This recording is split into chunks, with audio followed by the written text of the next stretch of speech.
my goodness. Welcome to the Darling Journey, Keri. We are so excited to have you. Thank you, Keri. Yes. And, what's crazy is I think like with Ashley and I recently spoke about some things, some issues with children and how, what's going on in the world today, and especially with our children, that it can impact them and it's pretty powerful with them long term. So we're so excited to have you on here and discuss some of those things. And so, yay. Thank you, guys. You're welcome. And I do have a question for you. When I was reading the link that you sent us, it had on there that you put a gold wreath on your Christmas tree every year, that started the journey of your foster journey. Do you still do that every year? We do. That ornament actually given to my husband. We got involved in foster care. My husband's in law enforcement, and he went to a call where a baby had died at the hands of his mother. And when my husband was on the call, a neighbor gave him this ornament. Right. So we always honor this child by putting up this ornament and kind of saying a little prayer. It's kind of like our respect to the child. And we always recognize that's where our journey began. Right. I think that's so neat, and how you do it with a prayer. We love that. And when I read that on there, it touched my heart. I was like, that is so sweet. And I just had to start out by asking if you still do that every year. We do. The room kind of goes silent. We have these tubs of all of our ornaments. And it's actually a really, the kids are all excited. We have all this music on. As soon as we get to that ornament, I always look at my husband, and it's a reminder. He never cries, and he tears up, and he has to leave the room. It's pretty emotional. And it's a huge representation of, why we started this journey and helping children. And we say a little prayer for the baby, and all the kids stop, and we turn the music off, and it's a reminder of what really sparked me to give back and help children. Yeah, I love that. I can only imagine how emotional it is. And the kids, of course, they all know the meaning of the ornament. They do. Yes, they all do. And we all say a prayer. And it's a reminder, and we always talk about it after. We talk about his name and why it's important that we do what we do, because it is challenging when you take children in, who've been abused. You have the sweet little babies, but you also have children. We've taken in 20 children over the last 8 years, and it is hard on different levels. It's hard when they go. It's hard when the kids hear their stories of what they've been through, but I know it's very important. And it just gets me because it's children. Do you know what I mean? Yeah. And we have the means, we have the house. I'm running around the house this morning. I have two on the potty at the same time yelling, I'm done. Yeah. There's Zoom. I'm like, oh my gosh, but it's just so rewarding, and it just changed my life forever. It's changed all of our lives.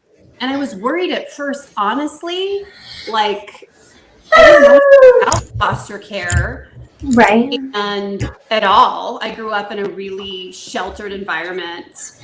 I went to private school. I didn't know anybody, who had been in foster care. Or whose parents were struggling with substance abuse. And when that little baby died, I was like, okay, we're doing this. And my kids have we've held a newborn withdrawing on heroin, and I've taken the kids to visits with me to go meet the birth mom, so they've seen all spectrums of, what foster care is, and not judging, because they would look at me sometimes, and they'd be holding this baby and they'd be pissed. Like, why did somebody do this to a child, and not not getting it? And then going and meeting the birth parent, they're like, Mom, she's really nice. And I go, yes, she's struggling. We cannot judge. We need to pray for her. Do you know what I mean?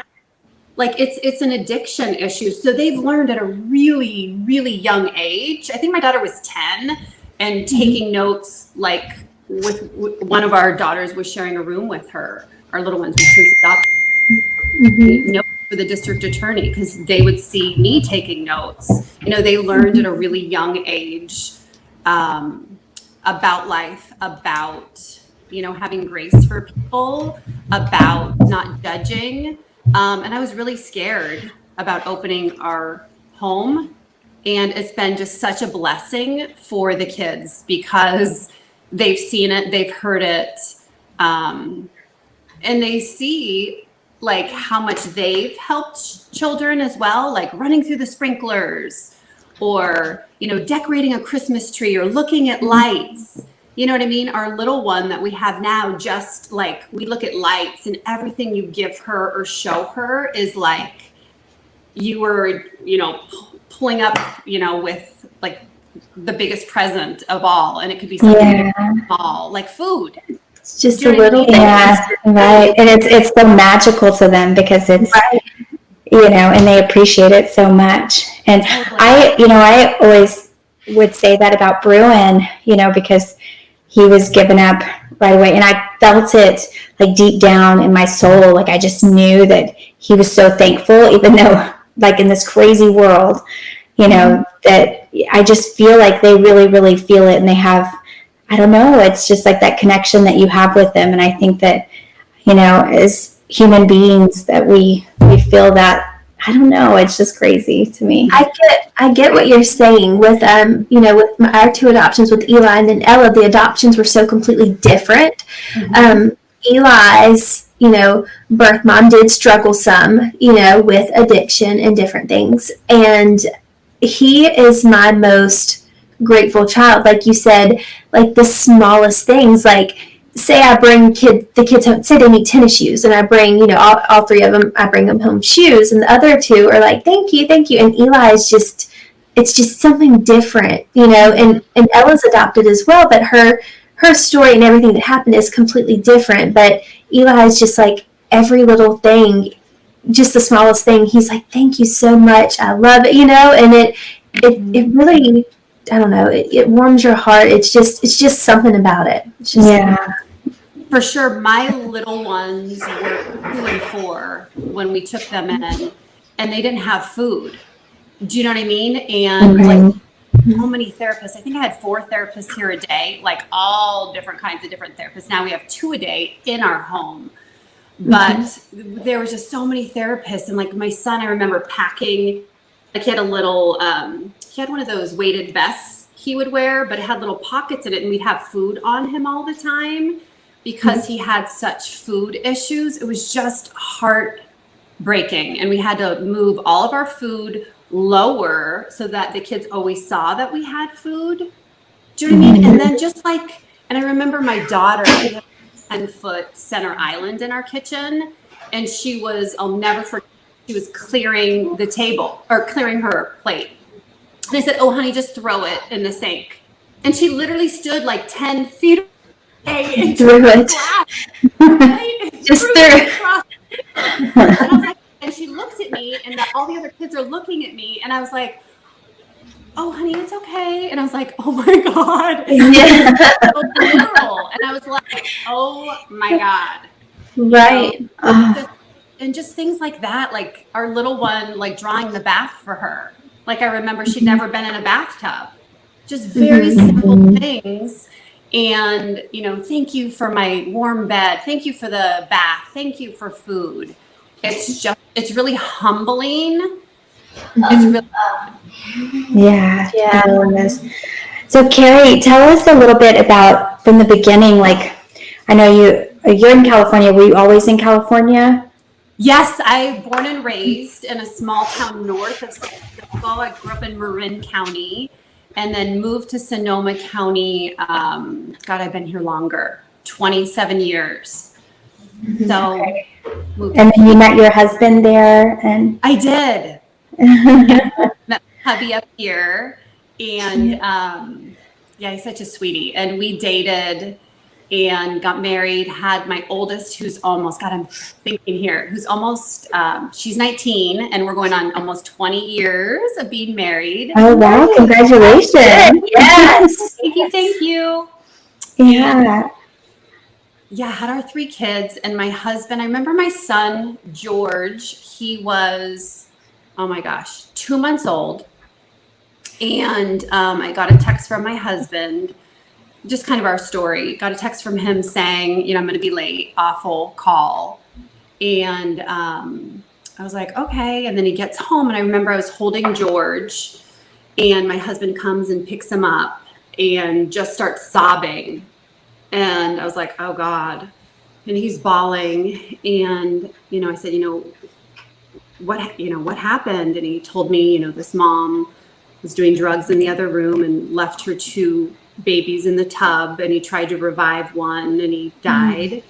And he was a couple months older than our son, and just my husband was broken. And I remember I was like, God, I would have taken that baby. Like, I'll be your home. Yeah. I'll help you. Right. And I vowed literally at that moment, I'm like, we're going to do something. We're going to get back to children. We're doing something. And I had been working, part-time just to get out of the house in the dental field. And I said to my husband, when George is in kindergarten, we're doing something. And I quit my job. When I was turning 40, quit my job. We got licensed for foster parent, licensed foster parents. And I remember telling my husband, like, I don't want any kids that have been abused here or sexually assaulted. I'm really nervous because of our other children. We had 3 children together, 2 girls and a boy. And I was really nervous about bringing children in with a lot of issues. And our first 2 children we brought in were a sibling set. And it was immediately a criminal investigation. I would say, God, you think you know what I mean? Like, he always has his hand on you. And I believe these children were, meant to be with us.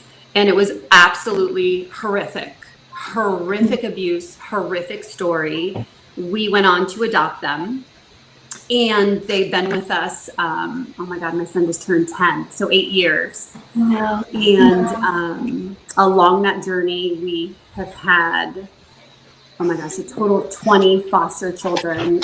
And my little one, who's turning 5 on Tuesday, we picked her up when she was 2 days old from the hospital. On Christmas Eve, I got a call, and I had just had a baby leave, a newborn, and he had just left. And I told the department, I'm like, I need a week off because I'm exhausted, because he was so sick and withdrawing so bad, and I hadn't slept in 3 months. And I was making his birth mom a photo book, and I started like feeling sad and kind of sentimental, and I texted a social worker, and I said, well, maybe I would take a baby in. And then she said, a little girl was just born, would you be interested? And I said, sure. And I remember walking into the hospital, and I never do this, but I brought my 2 girls with me because it was Christmas Eve. I go, you guys want to come, for a ride? They were home, and they needed a car. They were in a car by themselves. And I walked in. I said, hi, I'm here to pick up the baby. Oh, are you her adoptive mom? And I was like, no, I'm a foster mom. And then I go up to the next station, and the guard's walking me, security guard, and he said, oh, are you, brought me to the nurse's station. Oh, are you her adoptive mom? And I'm like, no, I'm the foster mom. And then I literally went to one more station where she was. And they said, oh, the adoptive mom's here. And I was like, no, I'm the foster mom. I love to go back to those nurses and go, you guys knew. But as soon as I looked at her, I just was like, oh my God, she looks just like my second daughter, like a twin. It was crazy. And we took her home, and it was just magical. So we've had different experiences. You know what I mean? Where I've taken a newborn, I've taken kids that were, older, adopted. So definitely. And then we've fostered, newborns to teenagers along the way. And then 3 of mine have special needs So I feel like I've just, like, if someone has a question, I'm like, call me, because I can tell you about autism, I can tell you about abuse, about, you know what I mean? Like, I have been through it. Yeah. So, Oh my gosh, well, you and your husband truly are angels on earth. Yeah. What you really are. I know we admire y'all so much, and it takes a really strong person, and I know, y'all are faith-based, and I know that, God's got his hand on y'all, so we're just honored that you're here sharing your story with us. And I just think it's amazing because so many people out there have questions about fostering, and it's a testimony that fostering can turn around to adoption and having, your forever family. And it sounds like yours is continuing to grow. Do you see yourself adopting more in the future? Not to put you on the spot. I always say never. Right. I've just learned that. I never thought, like, up until 2 months ago, I had 7 kids living under my roof. I never thought I would, be buying another Suburban. I thought I'd get a smaller car at this point. But it's never say never. I don't know where this journey is going to take us. I don't know what little is going to land and stay with us. I feel blessed to have the opportunity. I feel blessed, that I've been able, with this journey, I started writing a book. I remember when we had another sibling set along the way, going to the bookstore, asking them, do you have any books, about foster care? And they brought me to the kids section, and it was a story about a dog. And I'm like, oh my God. And I went home and I told my husband, I'm like, so I went to the bookstore, and their story is about a dog. Like, how am I going to read these to these little girls? This, I was kind of mad in a way. Right. For trying to write a book, but I was like, okay. So I look at my husband, I'm like, I'm writing a book. And he's like, okay, you can't even spell. Because I'm like the world's worst speller. Go ahead, write a book. Yeah. So I literally got on the computer, started doing research. And I'm like, this is going to take too long. Like, I'm not going to do this query letter and find an agent. I'm doing it myself. Forget it. And I contacted a girlfriend, and literally when I started reaching out and trying to find people, they were there. Like, everything was so easy. I found an illustrator from a friend who was in foster care herself, and sat down. Literally, I was in the carpool line, sat down and wrote my first book, Sometimes. And I remember going to all the different schools to pick up my kids, because I love how they break it up. So they're all like all over the place. Yeah. The 3 here, and then I have to drive here, and it's like 3 different, and you're like running all over. I'm like, just put them all in one school. I don't need to be driving in circles for an hour. But I remember by the 4th stop, I said, hey guys, because my kids are so brutally honest. And I said, can I read this book to you that I just wrote? And they're like, what? Like, you wrote a book, Mom? And I go, yeah, I wrote a book. And I read it to them, and they were silent. And they're never silent. And my little guy, who we adopted, starts crying. And he's like, Mom, that's really good. And I was like, okay, you guys are awesome. And found my illustrator and decided to self-publish this. So I did it all with my own funds and got it there. And then I also noticed that, back a couple of years ago, Ellen Show called me, and for her birthday, her 60th birthday, they had, where she gave everybody in the audience, they were all doing good, monies to celebrate her. Cheerios partnered with her, and with that money, I published who've been abused and profit. And I distribute the books, both books, all over the U.S. Agencies, foster parents, CASAs, like all over, units who interview children who've been assaulted. And I get those books all over. And and I just finished my 3rd book. Well, I've been working on my another book. for the last 2 years, I have a Ghost Rider, and that one, I have a lot of buzz around that one, which is great, and movie stuff happening with that. But I just wrote over the summer my third book, children's book called Tummy Mom, which I'm really excited about, which is about, growing in another mom's tummy. Because my little one would ask, we talk about, and she'd see photos of me pregnant. Oh, I remember. She'll say, I remember when I grew in your tummy. And I'm like, actually, honey, you had a different tummy, Mom. And she looked at me, and I was like, that's a good way to put it. Yeah, that is. I've never, and that's how Eli will say, I'd never, heard the expression, heard tummy mom before. But Eli will do, Ella's still little, so she doesn't really say a lot of stuff. But if we're watching, movies, and Eli, will say the same thing, I grew in your tummy like Caden, because he saw pictures and everything. But that's good. That's going to be a good book to have. It's going to be a good. I mean, we're there now because I'm carrying a baby, and and he's like, when was I in your tummy, Mommy? And and I'm just telling him, well, you came from Mommy's heart, not my tummy. So. Yeah. But I love that Tummy Mom. I can't wait to do it.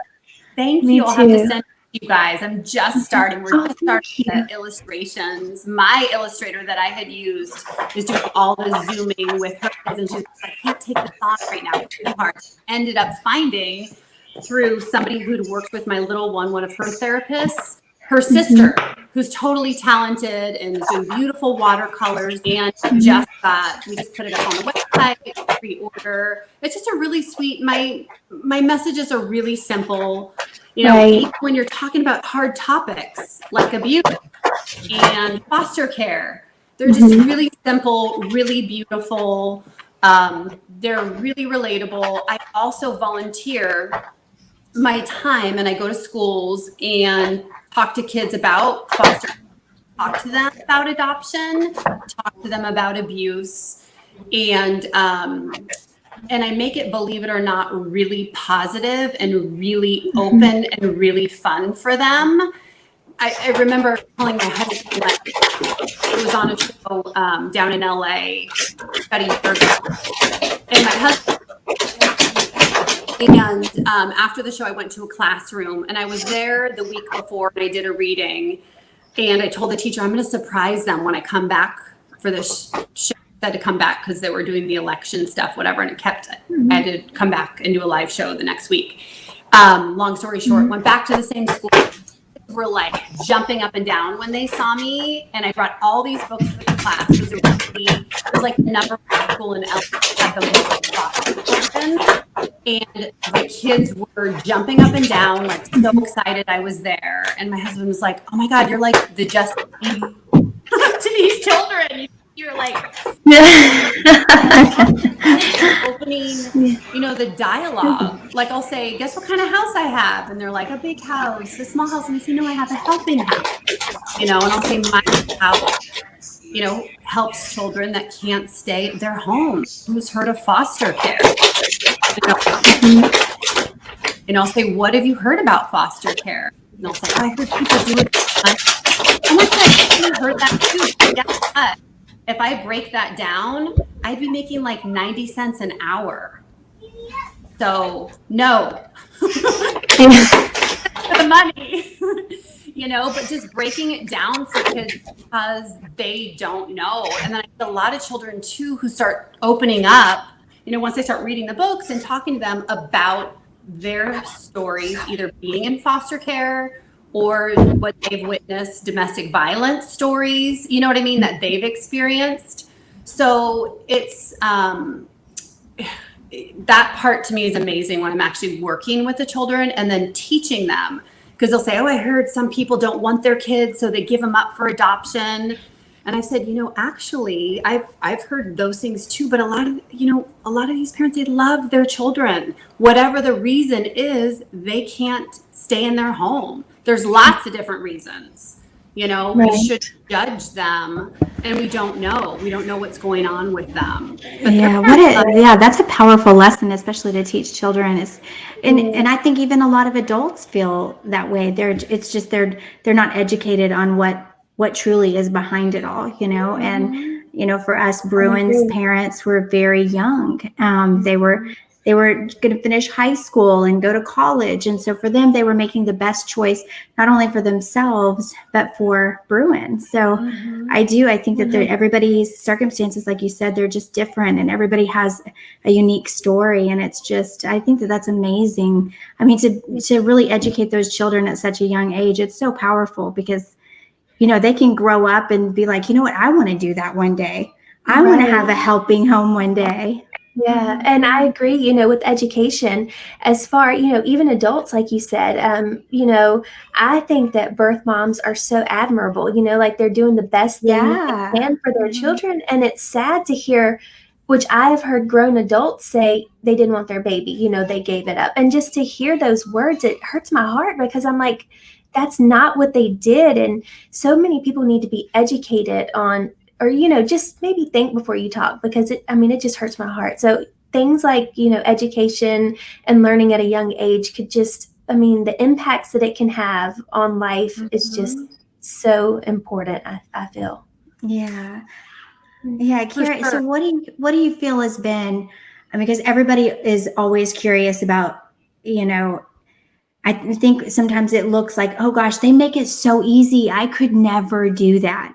But what is probably the biggest challenge that you've had in, you know, the long term that you've been doing this, the biggest challenge that you feel like you overcome? Because I think it's important for people to know that even though there are challenges, you come out, and it's the most rewarding thing, is what I'm getting from you.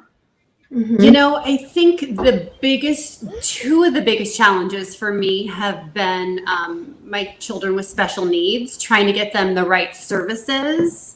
That was really hard for me with my son, because I remember when he came to us, I was like, oh my God, my daughter had an IEP for speech, and that was really basic. You know what I mean? But that was really, really challenging, where I actually ended up having to get an attorney and go to court with the school district, because they were not, it was a nightmare on earth. That was the hardest. I always say that the kids are the easy part. Like, the kids are easy peasy. Even when you have like the most severe, traumatized, abused children, to me, like, that's the easy part. The hard part also in this is the system. Like, so many times I'm like, oh my God, like, I feel like I'm in crazy land. Like, shaking, like, can anybody hear me? Like, I need to get a megaphone, like, help over here. The system, the thing that rocks me to my core is, you could have a child that is disclosing different kinds of abuse, sexual, physical abuse, and they still have to go to visits until it's proven. So you could be driving a child, and they're screaming and crying in the car. They don't want to go there. They're not feeling safe. They're vomiting. Do you know what I mean? And you're dropping them off. Like, to me, that would be heart-wrenching. That would be, To me, like, every core in my body, I'm like, how is this child focused? How is this beneficial? How is this healthy? Because hell no, my other kids, if they're saying this person hurt me, I'm not going to go drop them off. Right. Have fun. We're going to keep them far away from them. Yeah. And that's all coming from the system, and them keeping, you know, their rules. And that's so hard.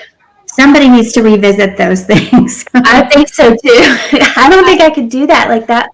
Wow. Yeah. No, awful. Yeah. I was actually talking to, I'm like the most non-political person ever. I don't want to. Like, me too. I'm like PBS and Disney nonstop, let alone watching anything going on in the world. But I was talking to a senator. I was featured in a magazine, and he reached out to me, California senator. And I was talking to him. He said, you know, congratulations, blah, blah, blah. If you ever need anything, let me know. And I'm like, what am I going to need you know what I mean? Like, I don't know anything. I don't know the lingo. I wouldn't even know how to talk to him. You know what I mean? But then something told me, I'm like, you know what? I'm going to call him. And I called him, and he was awesome. And I was just telling him, we need to change the laws around this. I don't know how. Like, I didn't know how to write books, but I'm like, something needs to be done. It's just disturbing that a child could disclose abuse, and then you go, and then you have to take them. Oh, because not everything gets prosecuted. It's very hard, which I learned. Right. You know what I mean? Not everything's prosecuted or prosecutable, and you have these young children talking about this abuse, and if it doesn't get picked up, you know what I mean, or prosecuted. Right. I know babies that have had their skulls broken, and you're still taking them to visits, and to me, that's a no-brainer. Right. I'm like, what? Yeah. Right. I mean, I think the number one priority should be to protect the children, not only from I mean, that's traumatizing as is. Oh, yeah. Totally. Yeah. And then you feel like you're supposed to be keeping this child safe. And then you have to go do that. Natural. And I believe in reunification. Right. I believe in if it's healthy and safe. You know, I've reunified many, many children with their birth parents.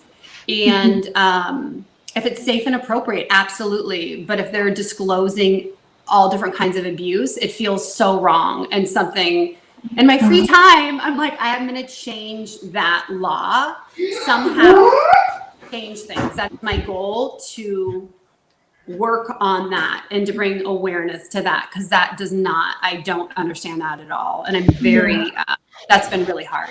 So sorry, we support. No, this 100%. Yeah, I had no idea. Like, until you just said that, I didn't know that was that like the laws, you know, throughout the United States, or is it state by state, or do you know? I don't know. I just know that's how it is here. Right. I'm gonna write that down so we can look that up. We need to check into that, because we're all three in different areas. We can try to figure it out, because that's heartbreaking, and I didn't know that until you just said it on here.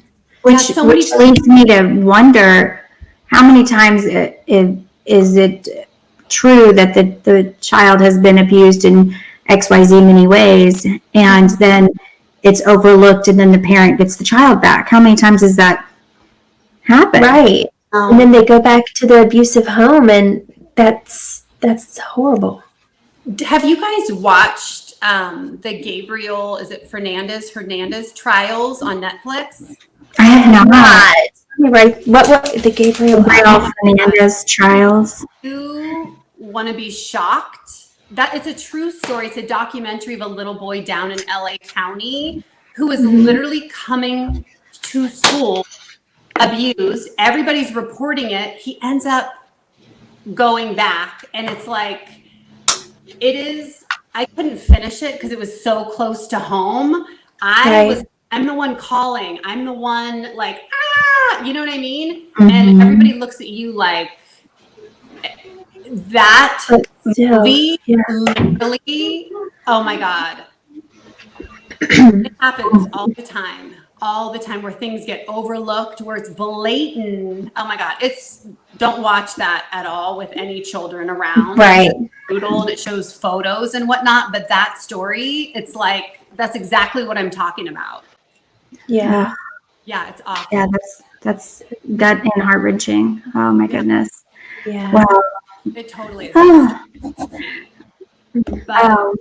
Well, you know what? You just standing by, you know, what you believe in and wanting to change the law. I'm right there with you, sister. Like, let's do it. 100%. You're helping anyway. So many people, and there's always this notion of like, you know, mind your own business, stay in your lane, that kind of stuff. And I think with this, it's amazing that you're not, you know, you're really making a difference, and you're changing lives. That's what needs to happen. And so thank you for doing what you're doing.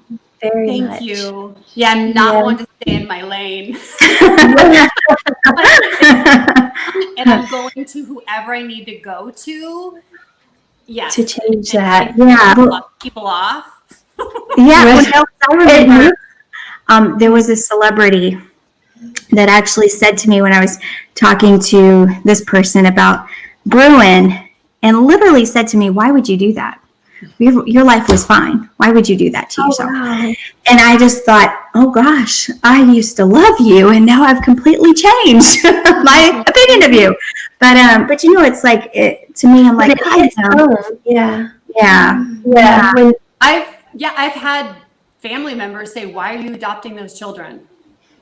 Yeah. Why are you adopting them? They're totally abused and using profanities like, they're going to screw up your other kids and horrible things." And I'm like, are you kidding me? My son is the sweetest, tenderest, kindest little human being ever. Like, so thoughtful. And just because, and I always tell him, I'm like, you are amazing. And just because this happened to you, you're not a bad person. You're going to be a therapist. You're going to help others with your story. You're going to do amazing, amazing things with what you've been through, and don't let anybody tell you any different. Like, and instead of having that message in there, like, oh, there's something wrong with you, I'm like, you're freaking awesome. Right. And that's the thing. So many people will, try to put that stigma out there. Well, they were abused. Why do you want them in there? And, just doing away with that stigma is so, so important. And I'm just in awe of what you do. Like, amazing. Thank you. Yeah. It's literally like this journey has been, it's completely changed all of our lives, and it's taught me a lot about, like, if I talked to myself 8 years ago and said, hey, tell me about foster care, do you know what I mean? Or tell me about this story, or tell me what you've been through, I wouldn't change it for the world. We've been through so much as a family, so much, like, I can't even, just all the, the care that my children have required, and, the trauma. I've learned so much about trauma. It just doesn't go away. Like, one thing I remember people saying, God, he was so young. Like, how did he remember? I'm like, his birth mom tried to kill him. Like, that doesn't leave your system. It doesn't leave, like, he still has nightmares, and this is 8 years later. It doesn't leave, and it changes the brain. I've done so many different, like, EMDR, we've done neurofeedback, I've done like holistic stuff. I've tried, so many different things with him, regular therapy, intense therapy.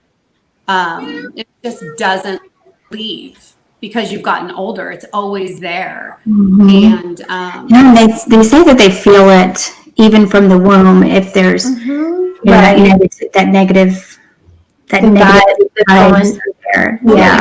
They said about my daughter, like, oh, the trauma she's been through. And I'm like, we got her at 2 days old. Like, she's been through no trauma. Do you know what I mean? Yeah. She has got, and they're like, no, in utero, the trauma she went through, and I'm like, oh, I didn't really think about that. I know it sounds silly, but it's like they experience all, like, the domestic violence and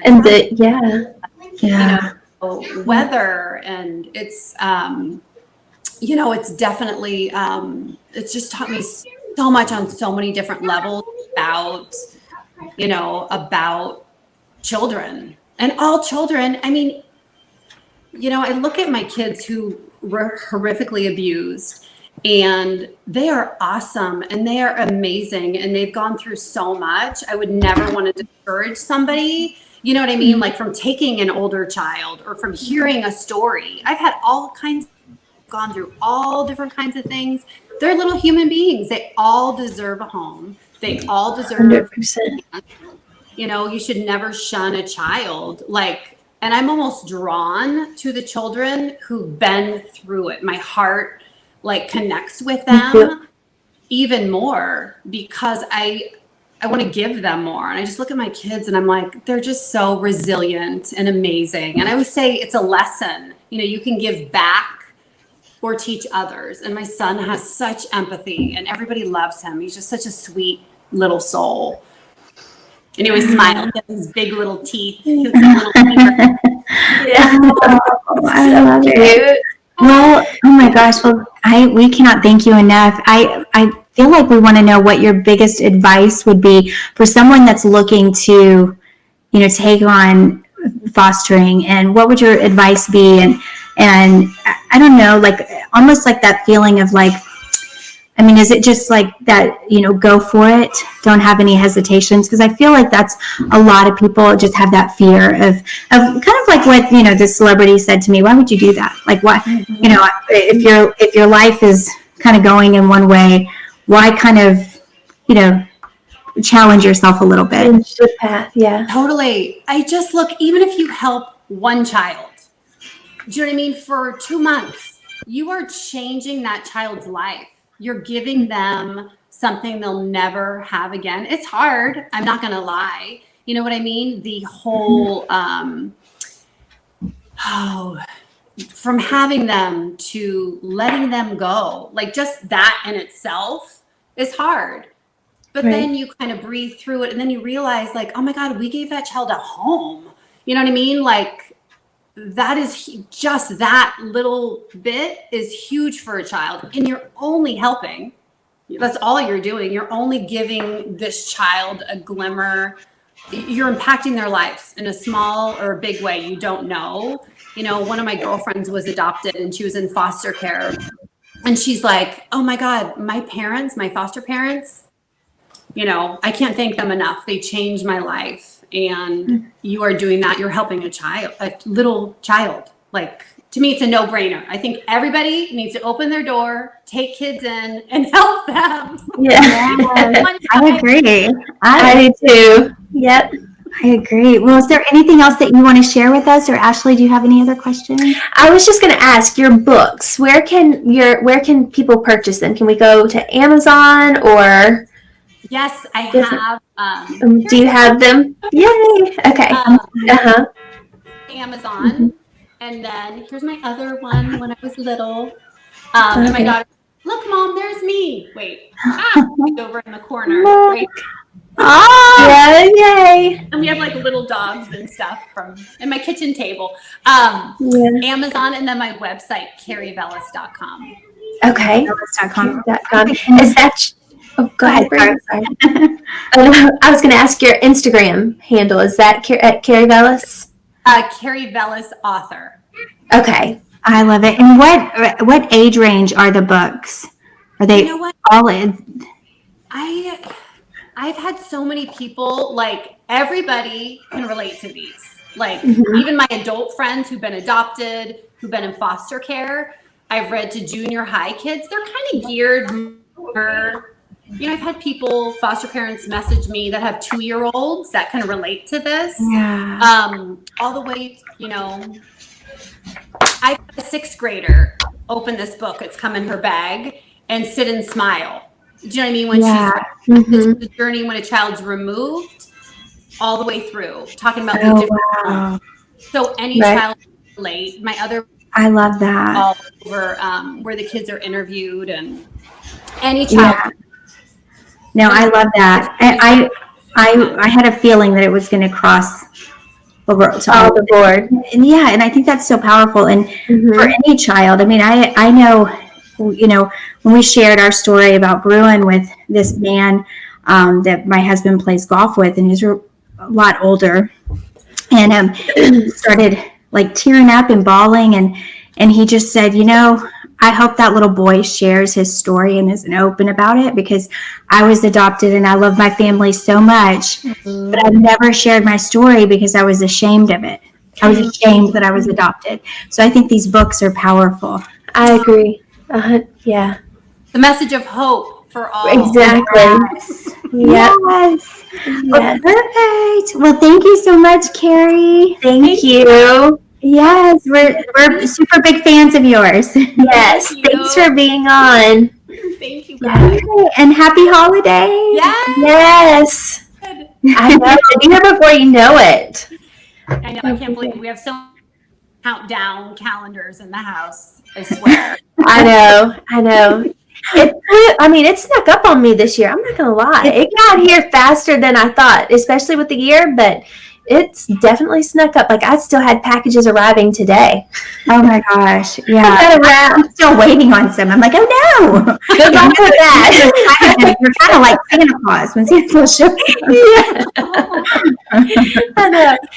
Oh, Yeah. Well, thank you, Keri. We would love to have you back on too. yes, Thank you. absolutely. Sorry, I'm a total chatterbox. No, we love it. We love it. I Yes. sent you guys my book. Send me where to send them. Oh, Yes. Thank you Yeah, so and much. put them up on our social handles as well too. Yeah. So, Yeah, we will do that, and that way. where to mail them.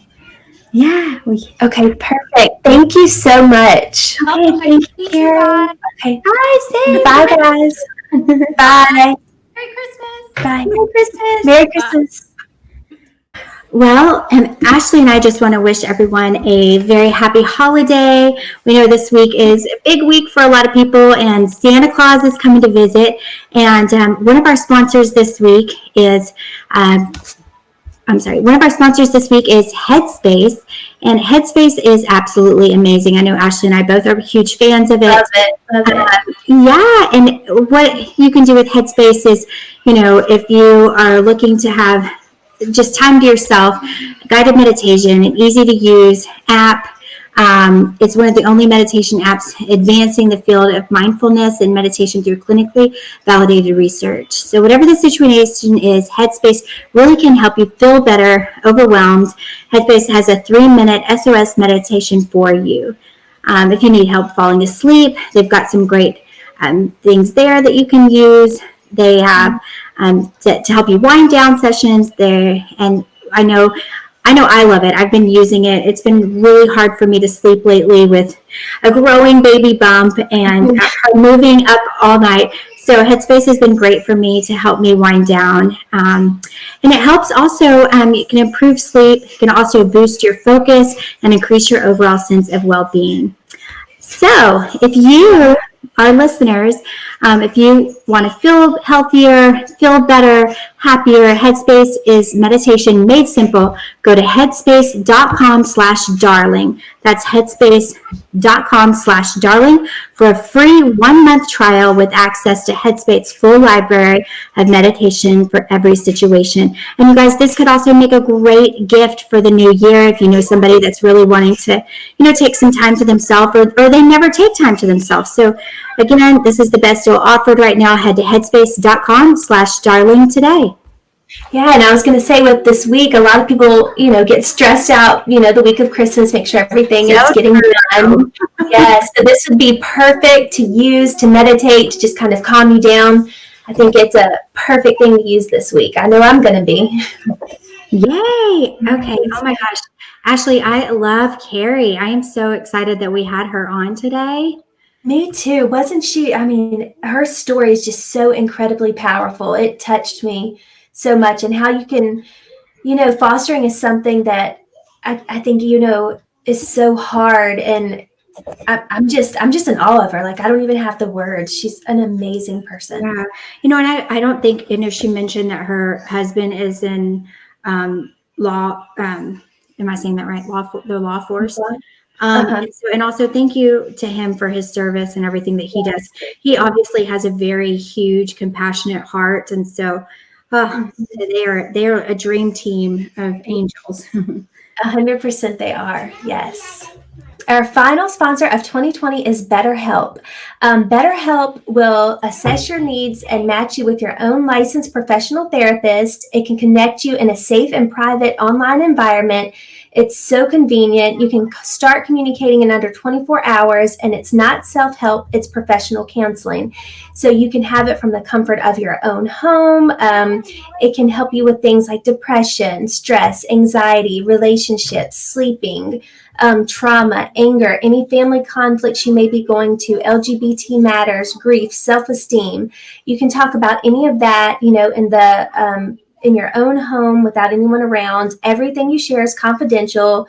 It's so convenient. It's professional, affordable, And you can also check out testimonials posted daily on their site. And this is not a crisis line. In fact, so many people have been using BetterHelp that they are recruiting additional counselors in all 50 states. So today, we want you to start living a happier life. As a listener, you'll get 10% off your first month by visiting our sponsor at betterhelp.com/darlingjourney. Join over 1 million people who have taken charge of their mental health. Again, that's BetterHelp, HELP.com/darlingjourney.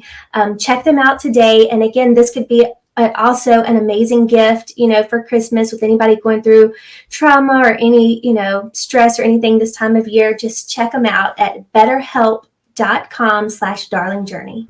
I love it. And again, like what Ashley said, a great gift, and it's at the convenience of your own home. So you don't have to leave, especially during the pandemic. So it's such a nice thing to gift someone.